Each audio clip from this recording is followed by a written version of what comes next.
Hi, this is Ryan, and I need to stop you from making an expensive mistake this week. Somebody's about to buy a student laptop for 2026. Maybe it's you, maybe it's your kid. And the one that looks like the smart, serious, this'll last 4 years pick, it costs $2,519, enough to buy 2 of the laptops that actually won this ranking with money left over. On the numbers, it's one of the worst deals here. So I ran everything. 8 laptops every buying guide keeps shoving at students right now. I lined up with each one actually costs against what it actually does, for papers, for 50 browser tabs, for a 4-year haul, and only 3 survived. Then this stopped me cold. The laptop that embarrasses machines costing 3 times as much, it runs on a phone chip and costs $599, and I still wouldn't tell most of you to buy it, because of one number buried in the spec sheet. So which 3 actually made the cut, and which shiny trophy is the one to run from? Stick around. Digging past what these guides quietly skip is the entire reason this channel exists. Here's the part nobody says out loud to an 18-year-old about to hand over their savings. This isn't a phone you swap out in 2 years. A student laptop has to survive 4 years. Every paper, every all-nighter, every lecture where the only outlet is bolted to the far wall, and of course, you forgot your charger. So the real question was never which one has the flashiest spec sheet. It was quieter than that. Which one won't choke or fall apart or embarrass you halfway through sophomore year? And 2026 of all years made that question harder to answer than it's been in a long time. 2 things happened at once, and they're both squeezing your wallet. The first one genuinely surprised me. There's a memory shortage rolling through this entire industry right now. Not a rumor, not a headline scare. It's real enough that Apple, a company that basically never flinches on price, turned around and raised the price on every Mac it sells back in June. The Windows brands played the same game a sneakier way. Instead of touching the sticker price, they quietly soldered in the bare minimum amount of memory to keep the number looking friendly. Hold on to that word, soldered. We are coming back to it, and it ends up mattering more than almost anything else here. Second thing, Apple did something it had never once done. It reached into an iPhone, pulled out the A18 Pro chip, the same silicon sitting inside the iPhone 16 Pro, and dropped it into a laptop. So the story writes itself, right? Cheapest Mac ever, it's fast, everybody go home. Yeah, that's exactly the kind of tidy little story I've been burned by before. First, I had to figure out the thing that actually decides all 8 of these. The hidden test every one of them is being graded on, whether the buying guides admit it or not. And it is not the processor. I know. Every listing screeches you the chip name. Core Ultra 7, Core Ultra 9. Big, confident numbers that sound like horsepower under the hood. You're probably thinking, fine, just buy the one with the biggest number. Yeah, I thought that too once. It's wrong, and I want to show you exactly why, because this is the whole game. So hold on to this for the rest of the video, because everything hinges on it. That giant processor name stamped across the box, for the way a real student actually uses a laptop, it's mostly theater. What decides whether your machine still feels fast 3 years from now isn't that peak number on the label. It's 3 boring little things that ads will never, ever mention. And the very first laptop I lined up, it broke on one of them, badly. Those 3 things, write them down if you want. First one, can the laptop actually hold its speed, or does it sprint for 30 seconds and then quietly give up? Then there's memory, how much room it has to juggle everything you throw at it at once. And the screen, the thing your eyes are locked onto 6, 8, 10 hours a day. That's it. Get those 3 right and the chip name barely matters. Get them wrong and it doesn't care how big the number on the box was. So let's start with that first one, holding its speed, because this is exactly where I found the first crack. The ASUS Zenbook 14. Gorgeous machine, genuinely. Its listing tells you, loud and proud, Core Ultra 7. Sounds fast, should be fast, but independent testing did the thing the marketing prays you never do. They made it work hard for a while and watched what happened. They ran a looping stress test. It opened strong, really strong, a score around 13,800. And then minute after minute, that number just slid. down into the high 8,000s, and it parked there. Their exact conclusion, under real sustained load, it performs more like a Core Ultra 5. Let me put that in plain English. You paid for the fast chip, push it for more than a few minutes, and you're driving the cheaper one. It's a sprinter who blazes the first lap and then settles into a jog for the rest of the race. Now, and this matters because I'm not here to trash a good laptop. For the way most students work, quick bursts, a paper here, a dozen tabs there, that's honestly fine. The Zenbook still earns its spot on this list. But that gap between what the box promises and what the machine actually delivers under pressure, that was my first real signal that this whole category needed someone to check the receipts instead of reading the labels. And here's where that soldered word comes roaring back. On almost every laptop in this ranking, the Air, the Neo, the Zenbook, that expensive trophy from the top of the video, the memory is soldered straight onto the board.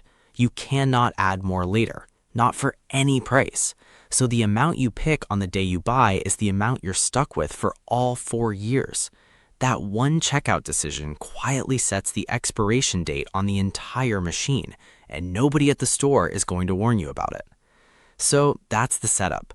The chip name is mostly a magic trick. The memory choice is a trap you spring on yourself. The screen is the part everyone underrates. Simple enough. Which is exactly why the next part scrambled my head a little, because the second I stopped trusting the labels and started stacking these 8 against each other, 3 of them were quietly hiding something the ads were built to cover up. And one of the 5 that lost, it's the single most recommended smart pick for students on the whole internet. Start with the one I dangled in front of you twice now, that $599 MacBook Neo. The phone chip laptop that outran the old M1 Air and beat most Windows machines in its price. On paper, the steal of the year. Then I pulled up the full spec sheet, and there it was. One line. Memory is your desk space. It's how much you can have spread out in front of you at once before you're forced to start stacking things in a drawer and digging them back out every time you need them. 8 gigs is a small desk. For one paper, a music tab, and Netflix on the side, totally fine. It'll fly. But the day you've got 30 tabs open, a video call running, a huge PDF, and Spotify, that little desk gets buried and everything slows to that stuttery, spinning wheel crawl you can feel in your teeth. And it's not just the memory. Push the Neo hard and its multi-core muscle actually falls behind the M2 chip, a chip that's years old now. One of its 2 USB ports is the ancient slow kind, capped at 480 megabits, which in 2026 is almost adorable, and it's on older Wi-Fi. None of that matters if you're writing essays and watching lectures. All of it matters the second you become a heavy user. Zippers, browsers, streaming, video calls, done. If that's you, $599, buy it. It's fantastic. But if you're a computer science major, or you edit video, or you're the 40 tabs open at all times type, this isn't your machine, no matter how good that price looks. That's the whole reason I said I wouldn't send most of you to it blind. Okay, now the one that actually made me put my coffee down. Because while I was sorting the cheap machines by what they secretly get right, I hit the one everybody treats as the grown-up, no regrets, just buy the ThinkPad answer. The Lenovo ThinkPad X1 Carbon. And I want to be fair to it. The record backs up the reputation. Feathery light, built to a military durability standard. The best keyboard in this entire lineup, hands down. It is by every account a beautiful machine. And then I got to the price. $2,519. I read it twice for a student laptop. And here's the part that actually got me. One of the biggest tech reviewers out there put its performance side by side with laptops that do the same real-world work. And their verdict was that you're paying about $1,000 extra just for the badge on the lid. $1,000. That's a flight home and a semester of textbooks. And when they pushed this thing on the heavy stuff, its multi-core scores came back merely okay. Not great, okay. You are paying $2,500 for okay and a logo. Let me back up for a second because I don't want that to sound like a hit job. If you're a working professional and your company's covering it, sure, the ThinkPad is a lovely tool, but we're talking about a student's own money here. And as a student buy, at that price for that performance, it's the single worst deal on this entire list. It's the trophy that everyone points out and almost nobody should actually take home. And once I saw that gap, big price, ordinary muscle, I started seeing the same lie everywhere, just pointing the other direction. The cheaper machines quietly punching up, the expensive ones quietly coasting. Watch this one. There's an Intel-powered creator laptop in this field, loaded up, that'll run you about $1,799. Fast, sure, but the plain MacBook Air, the regular $1,000 one, has a special little engine inside of it built just for video. And when reviewers ran actual video editing on both, the Air finished 77% faster than the $1,700 Intel machine. Read that again. The cheaper laptop doing the exact job the marketing one is marketed for and lapping it. That's not a small win. That's the whole marketing story falling over in public. So by now I'm on a roll. I'm feeling smug. I think I've got these all figured out. Cheap one's good, expensive one's sketchy, easy. And then the Acer Aspire broke my heart a little. Because on value, this thing should have walked onto the podium. It's often the cheapest real laptop here. I've seen it sink to $400. In the battery, genuinely absurd. One lab clocked it at 18 hours and 56 minutes on a single charge, nearly 19 hours. You could not kill this thing in a normal school day if you tried. For $400, I was ready to crown it. Then I looked at the screen, and oh, the screen. It's dim, barely 300 nits, which means the second you sit near a sunny window, you're squinting at your own reflection.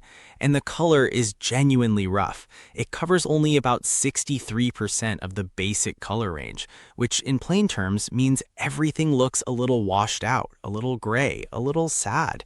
One reviewer called it, and I'm quoting, a dreadful display. Their exact line was that this laptop would have shot straight to the top of the best student laptop list if it weren't for that screen. And that's the cruelest thing about it. It's the one part you can't upgrade, can't ignore, and can't stop staring at for the next 4 years. Killer battery, fair price, a windshield somebody smeared with fog. So now I've got contradictions stacked on contradictions. A phone chip that shames a $2,000 laptop, then trips on its own memory. A smart, serious trophy that's actually the worst deal in the room. A $400 bargain sabotaged by the one thing your eyes live on. Which left me with the only question that actually matters. If none of the shiny ones are safe and none of the cheap ones are perfect, then which 3 do you actually put your money on? Because I did land on 3, and I'll tell you exactly which one I'd buy with my own cash and the one I'd steer my own little brother straight toward. So let me just tell you who won straight out, no drum roll. 3 laptops, that's it. The MacBook Air M5 if you want one machine that never trips over anything for 4 straight years, the ASUS Zenbook 14 if you want Windows and a genuinely beautiful screen and you can grab it on sale, and the $599 MacBook Neo if your whole world is papers, tabs, and streaming. That's the podium. Everything else on this list is either flawed or it's built for one very specific person who isn't most of you.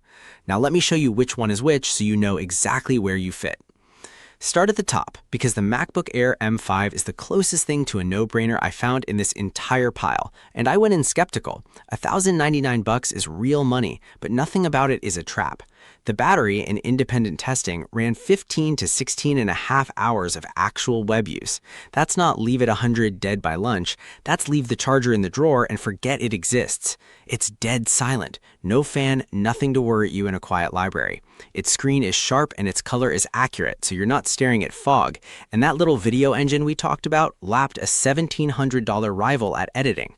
One of the reviewers I trust just called it flat out the perfect laptop for most people. And after stacking it against everything else here, I get why.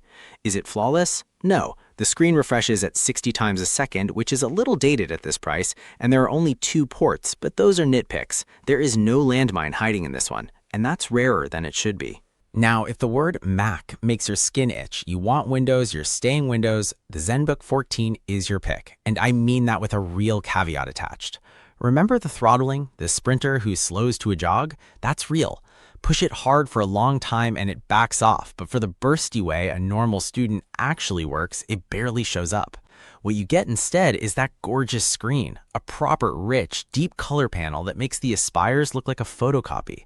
And here's the kicker, it's already dropped to $700 on sale. A screen that good, that light, at that price, on sale, it's the best Windows deal in this whole ranking. Just buy it on sale, pay full price, and the math gets a lot less friendly. And the Neo. Look, I spent half this video warning you about the 8 gig ceiling, so let me be just as clear about the other side. If you're the paper and browser student, and that is a huge number of you, this is the Okay, so what would I actually do with my own money? If it were my $1,000 and I wanted to buy once and not think about it again until I graduate, I'm buying the MacBook Air M5, no hesitation. It's the one machine here I could hand to any student, any major, and know it won't let them down. That's what the extra money actually buys you, the absence of a catch. But here's the honest part, the part the buying guides won't tell you because it doesn't sell a single premium laptop. Most students don't need my $1,000 answer. If my own little brother called me tonight, writes papers, lives in his browser, watches too much YouTube, I'm not sending him to the expensive one. I'm telling him to get the Neo for $599 and put the other $400 toward literally anything else. Books, rent, food that isn't ramen. Because the whole point of digging through all of this was never to find the fanciest laptop. It was to find the one that's right for you and stop you from overpaying for a badge. And that badge, let's say goodbye to it properly. The ThinkPad, beautiful keyboard, feather light, built like a tank, and $2,500 for performance the record called politely okay. If you take one thing from this whole video, let it be this.